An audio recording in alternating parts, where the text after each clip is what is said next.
أنا بوجادينيا مشروعا أما أولهم بلارن لو بحي كلين إثيوبيا وكالة أي قبل وده تلك سنة كان ديجان كأنه يهديجان كأفراد هذا launching برنامج أي كسمية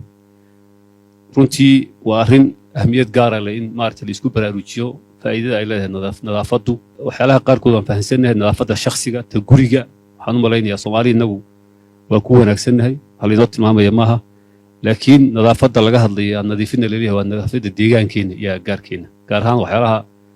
dhibaatada ku haya nolosha dadkeena soo jeedintii maanta waxaad ka arkayseen qaybaha kala duwan arrintaasi ay ka kooban tahay haday tahay la dagaalanka bacaha la dagaalanka ama ka hortagga wasakhowga ku yimaada marinada biyaha togaga laagaha ceelasha meelaha biyaha laga cabo iyo carrada ilaa iyo heer dhawaaq oo kale saameynta uu leeyahay saameynta marka deegaankeena ay ku leeyihiin arrimahaasi way kala duwan yihiin marka step by step u socon doona hadii la yiraahdo waxa ugu horeeya waxa weey horta fahanka in dadkii la fahansiiyo dhibaatada ay leedahay arrimaha halka lagu soo bandhigay ay leeyihiin oo ugu horeyso plastic pollution ama diiqowga ama wasakhowga ka imanaya bacaha waxaan leeyahay arrintaasi arrin hadda baraarug gaar ah dadkeenu uga baahan yihiin ma aha ilaa iyo miyigii bay dhibaatadu gaadhay xoolihii baa cunaya ku dhimanaya waxay noqotay wax laga hadlo hadda waxaan laga hadinoo hadda lagu baraarugayo maaha tusaale ahaan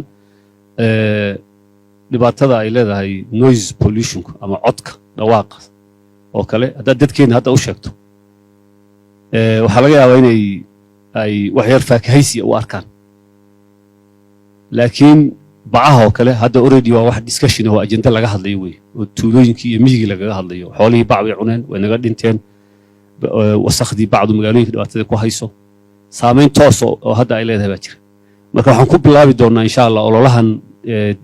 nadiifi deegaanka Soomaalida loogu magac daray kamida ololaha guud ee Clean Ethiopia ee dalka inaan la dagaalano qashinka bacaha waxaan u dagaalamayna dhowr qaybood koow waa baraarujin shacabka inaan dadka baraarujino halista ay leedahay si aan meelaha lagu daadin oo intay karayaan waxay ku bedeshaan hadii helayaan ay waxay ku bedelanayaan isticmaalaan waxa kale oo aan kaga hortageynaa in maaragtay talaabooyin enforcement la qaado oo ganaaxa gaar ahaan magaalooyinka oo kale wixii qashinka wadooyinka ku daadinaya in la ganaaxo oo maaragtay sida adduunka kaleba looga ilaaliyo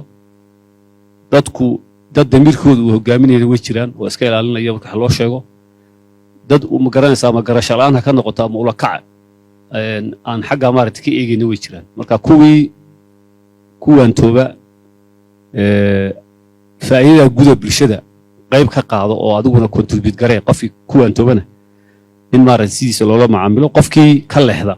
qashin wadooyinka ku daadiyana gaar ahaan bacaha iyo caagadaha kale in la xisaabtamo oo ganaax iyo talaabo qaad in la galo